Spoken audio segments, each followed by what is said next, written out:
Hey Therealmanos and everyone else who is watching this video. Today I'm going to be doing my part for the round robin that me and the Therealmanos have going for Battle for the Cowl. We're going to be doing issue number 2, this one right here, with Tim Drake on the cover and a bunch of other people who are pretty awesome. Okay, so basically it starts off with like this little internal dilemma that's going on between Harvey Dent as Two-Face and the Penguin, because Harvey Dent had his stuff stolen. He thinks it's the Penguin because the Penguin's the only other guy in town. The Penguin's like, oh, there's someone else doing all this stuff, but Harvey Dent's gonna think it's me. And from there it goes straight into crazy Jason Todd Batman. And I knew it was gonna be Jason Todd because, one, he has like a million guns on him, so Jason Todd and all that stuff. But he seriously like kicks Nightwing and Damian's ass, which Damian is understandable because it's Damian. He's pretty much the most worthless DC character in the entire universe. But Nightwing, he's just like, pow, pow, pow, you get shot 3 times. And then at the very end of the Jason Todd, Dick Grayson fight, after Damian gets shot, like, point blank in the chest, Black Canary and Huntress come up, and they're like, oh, you want us to go find him? And Dick Grayson's like, no, he's mine. I have to be so impressive and heroic. We get introduced to this weird-looking guy called the Atomic Bomb, and he's all, like, mutilated and crazy, and I thought... Then there's more Jason Todd being like all evil as Batman, and then you have Tim Drake come into the picture in old school Batman outfit, looking totally cool, and he finds that Jason Todd has made his own Batcave, which is pretty awesome, but at the same time I'm like, Jason Todd has his own Batcave, that's kind of weird. And while he's there, he runs into Catwoman. We find Selina Kyle finally entering the story, and she is cool as usual because she's Catwoman. And then there's a little moments of ha ha ha, you know me, I know you, let's all pretend to not know each other. And then I get to probably my favorite part of the comic, and it's a 2-page spread that focuses on 2 different characters. One, of course, is Nightwing, because everyone's like, Nightwing, just stop being a baby and take up the suit. And finally he's like, I kinda have to. So it's like, yes, just do it, Jake, please, for the love of God. And you get this, and he's like standing out there, and bats are flying everywhere because he's so cool. Then there's a little plot at the bottom where you see him realize that Tim has one of the suits and is out doing Batman stuff, which is kind of bad. But then the other page, right next to it, is probably one of the best comic book pages I've seen in a long time, especially for a widespread, is this, and it is Black Mask just completely soaking in all the destruction that he has caused to Gotham City, and he just looks awesome in every respect of the word, and it's really cool. So yeah, I'm reading the comic. I got to this point, I'm like, yes, I'm really excited. We're gonna see Tim Drake do some serious damage and stuff, and then Tim and Jason run into each other, and it's like, oh, your costume looks ridiculous, oh no, your costume looks ridiculous. And finally Jason is like, you're not gonna kill me, you're not gonna do anything because Bruce has indoctrinated you so much, you need to be able to, you know, take the next step. He starts wailing on Tim pretty bad until Tim does the coolest and funniest thing I think I've seen in a comic book in a long time. It has tie-backs to, of course, Death in the Family, where Jason Todd dies. It's, you know, Tim's being beat up, and then he reaches out, grabs a crowbar, and starts beating him, and I'm like, oh my god, yes, this is awesome. Jason Todd's gonna die by a crowbar again. He's all like laying there and bleeding and stuff because Tim Drake can't kill him because Tim Drake's just cool like that.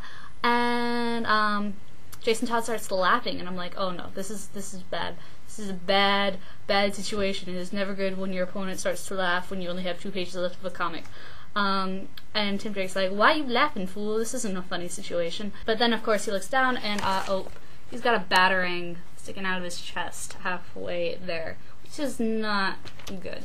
And of course there's Jason being like, oh, I've got 2 down, 1 left to go. So obviously he's ticking off who he believes are the potential to take up the Cowl until he alone has it. So apparently in the next one he's going to be facing Mr. Dick Grayson, who's finally like, okay, I'll do it. I'll take the Cowl if I have to. Okay, so I really did like this comic a lot. I don't think it was as good as the first one, but that just might be because Tim Drake is kind of almost dead at the end, which is not cool, as any of my fans know. But I don't think it was as good. I didn't get as into it as the first one. The plots were a little bit weirdly divided, I guess. I'm not really sure. I would have liked to see Killer Croc come back. You hear a reference of him through it, but it would have been nice to see him. Now I have some questions for you. The first one is being, what do you think of this cover? Because most of these people have been referenced to, at least in other Battle for the Cowl Titans, but they haven't actually shown up. Like, I think the only people that have shown up on this cover in this Battle for the Cowl, the first two, is Shining Knight and Squire. I mean, Spoiler was referenced to in the first Battle for the Cowl, but she hasn't done anything yet. And same with Batgirl. Batgirl hasn't been involved in anything either, so I was curious to think what you thought about that. And also if you had seen the artwork for the next one, because the next one has all of Gotham's villains on it. But the Joker's not there. Harley's on it, but the Joker's not there. And they've made little references to the Joker throughout, but they haven't really, I don't think they're going to put him in as a big character, and I was wondering what you thought of that. I have my own theories about that, and just with the Joker's character in general. Also, if you could tell me how you think the Jason Todd Battle Royale is going to turn out. I mean, I'm pretty sure Dick's going to win, but if you have like any sort of like ideas of how that's going to play out, I would love to hear them, because I have so many scenarios running through my head right now. It's crazy. So yeah, that's my first part of the round robin. It was good. It wasn't as good as the first one, I don't think, but definitely it was my pick of the week. It even beat out Agent Orange, which I've been looking forward to for a long time. So yeah, it was pretty good, and I think, yeah, there's a lot of craziness to talk about with this comic. Probably more than just one video could probably ever contain. Sorry this video is kind of late, guys. I was in Indiana for the Easter Triduum, or Triduum, I don't know how to say things, and so now I'm finally back at school, and I have time to make a video where people aren't like, what are you doing? You're so crazy talking to a computer. The rest of my reviews are going to be coming out tomorrow.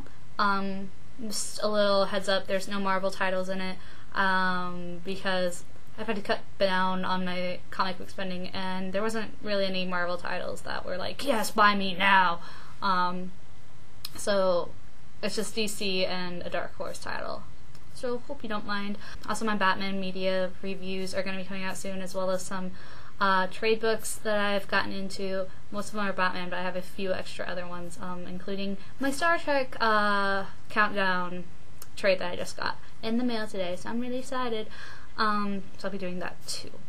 If you do nothing else, at least check out Therealmanos' response to this, because it's really cool, and he's a really cool guy, and he's funny, and yeah.